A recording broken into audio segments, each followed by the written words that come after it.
Yo, kembali lagi di kanal gue, Adika Irlang. Akan gue tulis nama gue Adika Irlang. Kalian bisa panggil gue kakak. Gue akan tulis nama gue di sini sehingga kalian tahu ejaan yang benar seperti apa. Ya, hari ini gue nggak ada materi tentang bahasa Indonesia yang bisa gue bagikan ataupun lagu yang bisa gue nyanyikan. Nggak ada sama sekali. Memang ada beberapa lagu baru yang sudah ditulis, tetapi gue belum ada mood untuk memainkan dan merekamnya. So, just wait and see. Oh ya, gue minta maaf kalau di tengah-tengah video ada suara ramai seperti ini, kendaraan bermotor yang lewat, karena kebetulan jalan di depan rumah orang tua gue ini sedang menjadi akses masuk gitu, dari jalan besar ke jalan-jalan di sebelah jalan rumah ini gitu. Jadi ya karena pandemi ini terjadi, jadi jalan-jalan yang berjajar itu dibuka bergantian per 2 bulan. Jadi ya mohon maaf kalau seramai ini nanti. Dan kenapa gue pakai topi? Pertama karena topi ini bagus. Ini nyebutnya topi bukan sih? Ya oke, topi ini bagus. Yang kedua, gue tadi potong rambut, jadi gue nggak terlalu pede menunjukkan rambut gue. Tapi mungkin di tengah-tengah video ini gue akan melepas topi ini. I don't know, we'll see. Ya, cerita pada saat ini adalah tentang yang gue rasakan ketika gue menjalani perkuliahan di strata 1 atau di S1.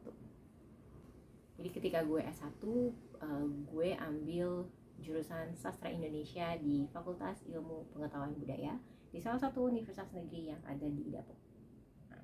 Nah, ketika SMA mungkin kalian juga tahu dulu kan ada bimbingan belajar ya. Jadi ada bimbel, gue pun dulu juga ikut bimbel, belajar beberapa lama, kemudian pada akhirnya gue mengikuti pada saat itu namanya SPMB. Nah, jadi itu yang sifatnya nasional, pada saat itu namanya SPMB. Gue IPS gitu, jadi ngambilnya IPS, dan pilihan pertama itu gue ambilnya ilmu komunikasi, fisik, dan yang kedua adalah sastra Indonesia FIB. Nah, gue sangat bersyukur gue masuk ke yang sastra Indonesia FIB, dan sejujurnya gue itu girang banget masuk sastra Indonesia FIB, dan gue merasa bahwa apalagi ketika gue menjalani perkuliahannya ya, gue merasa hidup. Dari sekian tahun menjalani pendidikan gitu ya, dari TK, SD, SMP, SMA, pada saat gue berkuliah itu gue merasa hidup, dan gue kayak menemukan this is me gitu. Mungkin ada dari kalian yang juga merasa seperti itu. Nah, pilihan jurusan gue itu memang membuat beberapa orang mengeringitkan dahi. Lo kan orang Indonesia, kenapa lo ambil sastra Indonesia? Lo kan setiap hari ngomong pakai bahasa Indonesia, ngapain lo belajar sastra Indonesia? Lo mau jadi pujangga, sastrawan? Segala komentar seperti itu. Pertanyaan gue, emangnya ada apa dengan pujangga dan sastrawan? They're good, they're awesome. So why and why not gitu. Ya, pola pikir masyarakat pada saat itu memang seperti itu.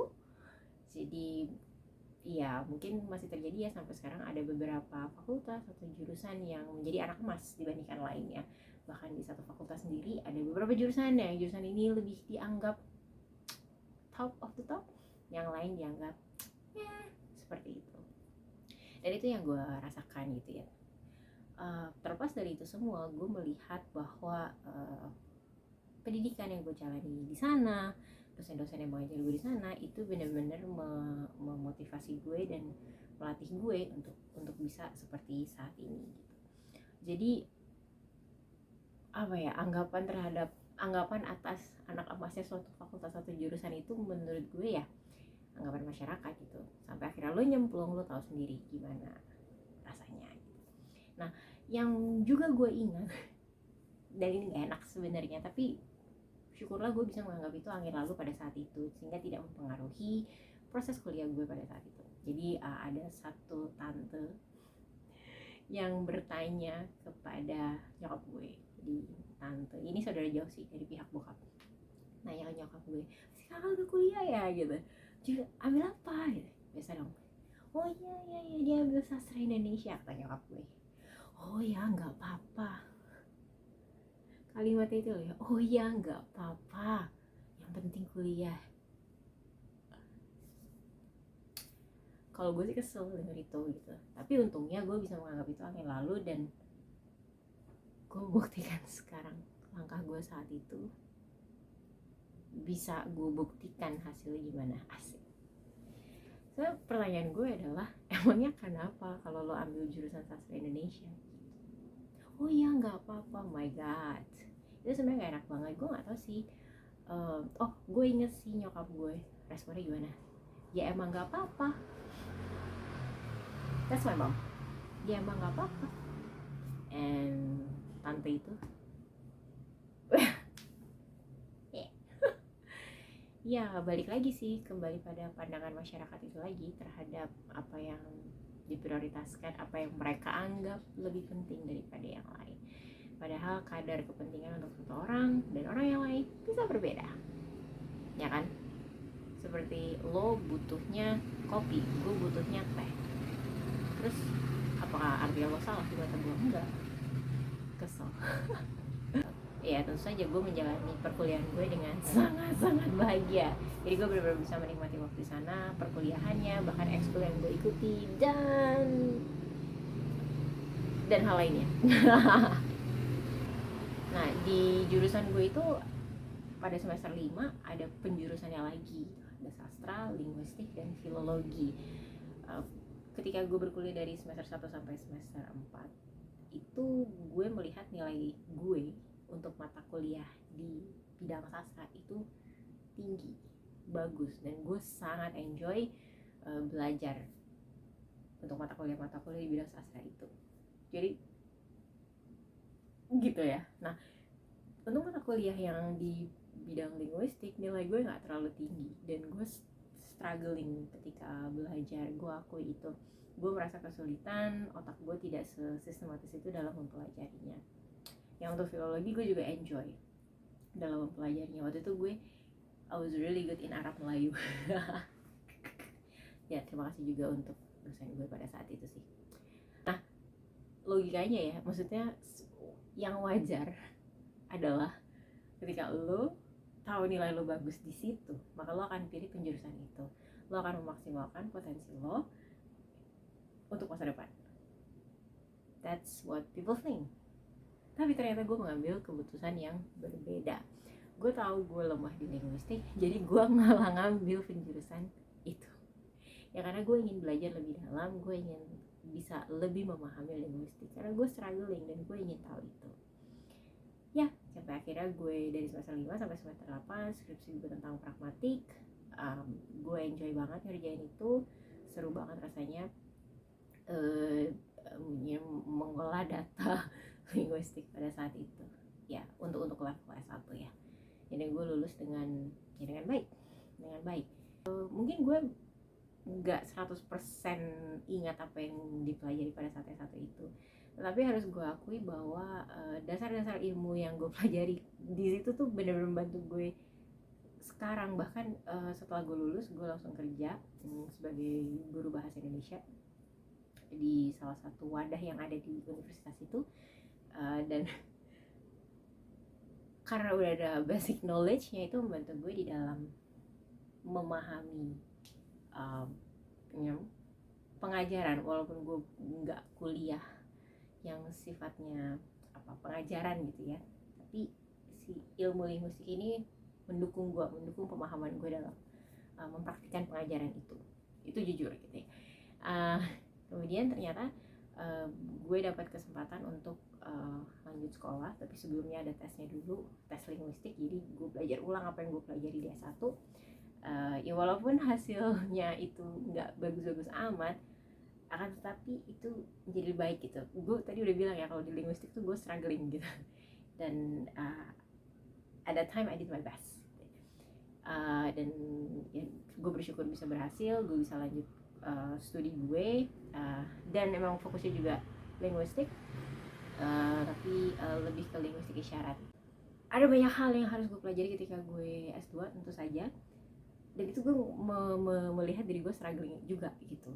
Wah iya, gue merasa emang merasa bodoh sih. Akan tetapi ternyata ilmu yang dipelajari pada saat itu ngebantu yang sekarang. Sekali lagi mungkin gue nggak 100% ingat yang gue pelajari, tapi ketika baca ulang itu membuat gue teringat apa yang gue pelajari, dan itu bisa membantu gue dalam yaitu pekerjaan gue saat ini.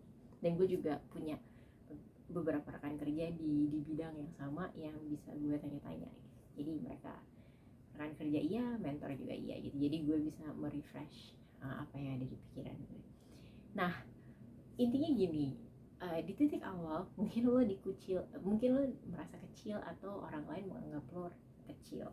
Mereka meremehkan lo hanya karena jurusan lo, but don't worry gitu. Itu yang jalani lo, dan lo yang tahu lo enjoy atau enggak. Kalau buat gue nikmat banget rasanya berkuliah di jurusan itu gitu, dan ternyata itu menjadi sebuah langkah awal gue bisa lanjut ke studi selanjutnya.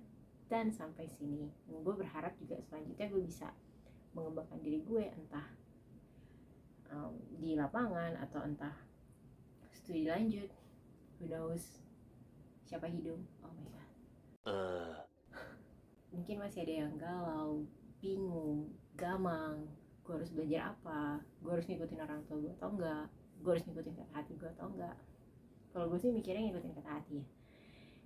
Dan ternyata apa yang sudah gue capai pada saat ini tanpa gue sadari membuat orang-orang terbuka matanya, bahkan orang-orang yang dulu ngeraguin gue.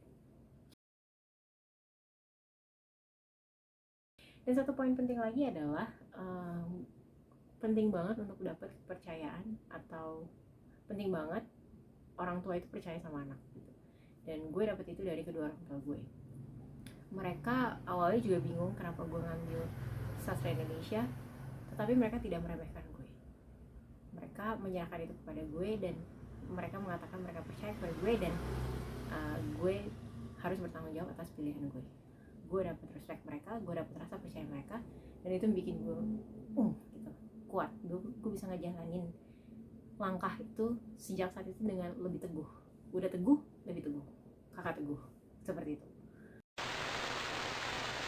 Nah, jadi dukungan keluarga sangat-sangat penting. Nggak gampang memang ketika lo mau menyatakan sesuatu apa yang menjadi harapan lo kepada orang tua, apalagi kalau mungkin lo melihat orang tua lo nggak terlalu ngedukung dengan pilihan lo. Cuma pada saat itu ya, untuk di level ngambil jurusan ini, gue merasa gue punya tanggung jawab atas kehidupan gue gitu. Dan orang tua gue juga tipe yang ini sih,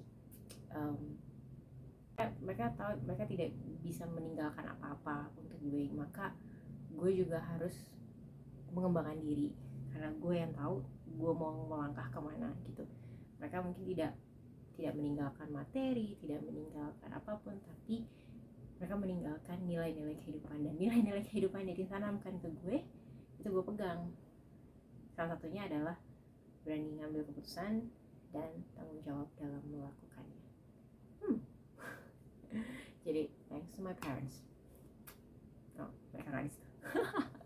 Ya, jadi mungkin hal ini nggak hanya berkaitan dengan perkuliahan sih. Ya mungkin ya ada yang tahu tentang struggling kehidupan masing-masing, ada yang sedang dipikirkan. Ya, it takes time. Namun pasti ada jalan, pasti ada solusi. Di langkah pertama mungkin lo dicaci maki atau diremehkan. Let's see what will happen in the following years gitu. Kita nggak pernah tahu. Okay, that's the end of the story. This is my hair. Oke, terima kasih sudah menonton. Semoga video ini bermanfaat. Kalaupun belum bermanfaat, setidaknya bisa menghibur. Tapi menghibur itu sebuah manfaat kan ya. Anyway, jangan terlalu dipikirin. Sampai ketemu di video selanjutnya, dan stay safe, stay healthy, and stay safe.